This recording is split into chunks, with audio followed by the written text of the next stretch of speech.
He realized his life is over by Daily Dose of Internet. Hello everyone, this is your Daily Dose of Internet. They asked the waitress to pick a card to pay for the meal. Pick a card, any card.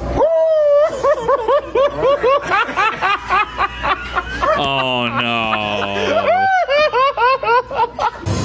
So I know it's all in good fun. I think on the malicious end of the spectrum, we have seen people that are just like, oh, pick an envelope and that'll be your tip. Or they try to make, you know, these viral videos about, you know, harassing wait staff or trying, you just let the wait staff do their job.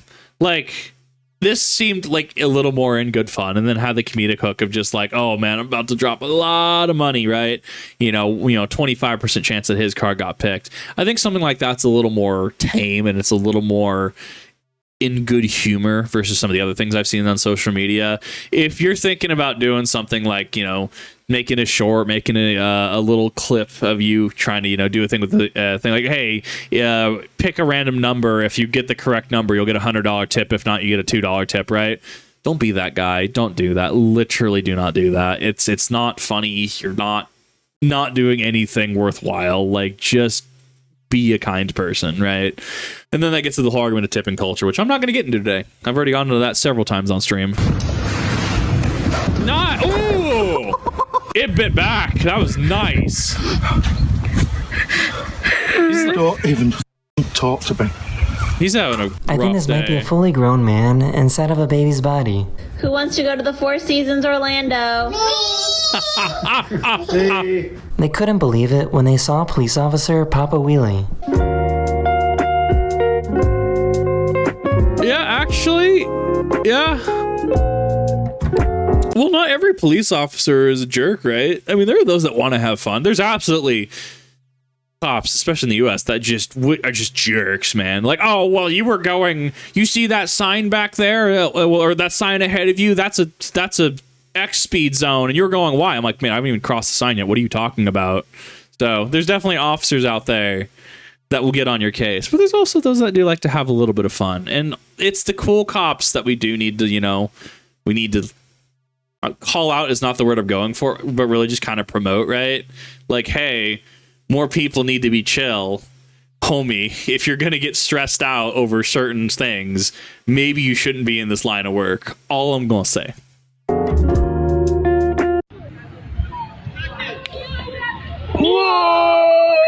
Oh, I could have ended so badly. Oh, I'm glad that he recovered. Dog. Psych, you can't go anywhere. This officer saved their... Dude, you look at his dog's face. Look. Dog is like, are you serious? Why would you do this to me? How could you do this to me? Dude, no. Oh, he was so happy too. Human, why you betray me? Awful, dude. This officer saved their dog from jumping off a bridge with a 75-foot drop. Ooh. Oh, that's fine. Cool.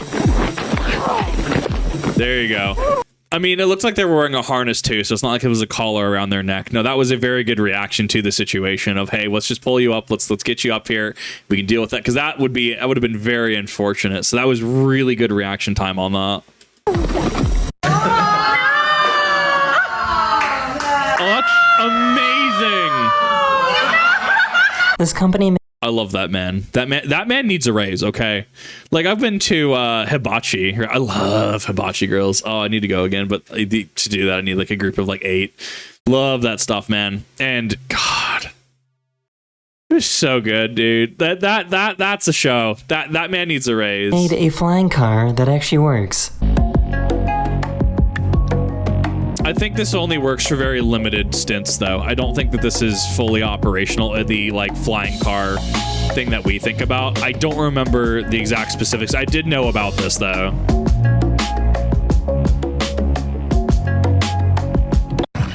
But so the problem becomes, right? So if this becomes mainstream, right? Let's think about this, right? You can just, you know, have a runway, you can take off, you can fly in a car, right? So you can fly from, say, oh, I don't know, Boise, Idaho to Denver, Colorado or whatever, right? How does this mess up air traffic? Mate, it rains and people forget how to drive in Idaho. I've said this a number of times because it shocks me. And many other places around the country, around the U.S., people can absolutely say, oh, yeah, no, people forget how to drive when X happens or when Y happens, right? So if we're going to have this technology, what follows, and this is just going to be the bureaucratic paperwork side of things, right? It's not just the fuel. It's going to be, how do you regulate it? The funny R word that people really don't like to talk about. Because think about it this way. What if you're in, say you got to go visit family, right? You got to go visit family and you buy your flight, and then, you know, this car ends up just out of nowhere. Dude's 3 beers in, flying his car, and he hits your plane's wing, and you narrowly avoid a tragic accident, right? Is that fair? So naturally, is the price point, one, is going to be a exclusionary factor. Two, I'm sure there's going to be training. If anything, I would really assume that you would have to have your licenses and paperwork and qualifications just to fly a plane to be able to fly that. I think that would also be another exclusionary factor. It's how do you make this safe if this becomes mainstream? And because if you just start giving it to everybody, the issue becomes, once again, how do you avoid these near tragic accidents? A lot of people don't like talking about the funny R word, the regulation word. I had advocated for a while. Big companies, big corporations, they needed to see some sort of regulation when it comes to AI, not because that they can't use AI, but because what stops them from just replacing people with AI? Like automated systems and stuff like that, like bug testing, procedural generation, stuff like that. Absolutely. More than welcome to talk about that. But it's hard to talk about the effects of someone who has seen, you know, people get laid off, lose their jobs, known people who've had to go through that, and not want to talk about the regulation aspect that goes into regulating certain things like that. So this is to showcase, one, that technology like this, there needs to be some exclusionary factors. You really need to earn that ability to use a flying car.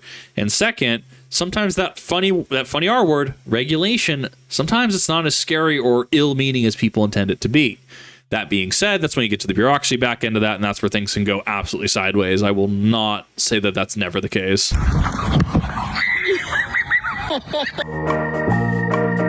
Dog. Way more dexterity than I have. Oh my god, those don't have like... So the issue with those is that they're smooth, right? Like, these are smooth. These don't really have, like, texture or grip. I mean, yeah, it's tight enough because it's inflated, tight enough that you could probably get some sort of, like, the friction on that's going to be awful. So, apparently fresh pineapple skin is strong enough to stop a hot ball of metal. I mean, yeah, actually. No, that makes a lot of sense, actually.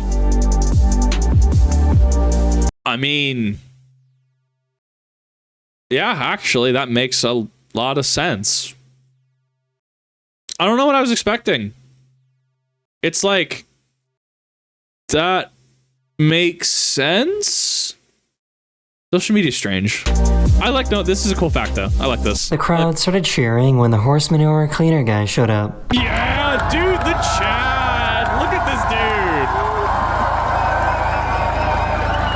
What an absolute unit, dude. If the sun was the size of a golf ball and Earth was the size of a grain of sand, then how far away would the nearest star be? Neptune, the furthest planet, is all the way over the other side of that park over there. So how far is the next nearest star? Quite a long way. Yeah, it's a while. What is Alpha Centauri, I think, is the big one? So, long story short, he drove from England all the way to Spain. The next near... Dude, I wish I could do that. I mean, I can just, like, if I could get in my car, get some gas, because I keep forgetting to get gas. It's one of those, like, I don't go out often enough that I forget to get gas, but I really need gas. Man, it'd be really cool to just be like, yeah, I'm going to wake up and drive to France today. I'm just going to go to Germany. Just go get some just really cool, just like German sandwiches. There's a really good German sandwich place that I found a city over for me, and it's like the best sandwich I've ever had. The deli was aggressively German, and I absolutely love that. Like, you walk in and they're playing, like, I don't remember what it was. David Hasselhoff did come on, but it was like, Oh god, it was so good because they were just listening to just like German radio.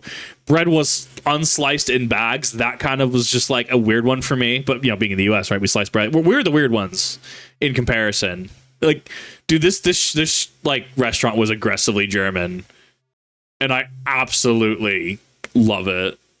Oh my god, it'd be really cool. Just like wake up, yeah, I'm gonna go to like Spain today. Gonna just drive over to other country. Would be super cool. Nearest star, Proxima Centauri. Which ice cream do you think he's gonna pick? That is the end of this video. We hope you enjoyed, and I'll see you guys again very, very soon. Later. Okay. Hello everyone, this is No! He ended the video way too soon! No! No! I wanted to see the bird. I'm looking at him. Well, let's see what he's looking at. very, very soon. Later. Okay. So he's moving his head, right? Nearest star, Proxima Centauri. Which ice cream do Okay. So he's looking at like this Klondike bar. Furthest one on the right?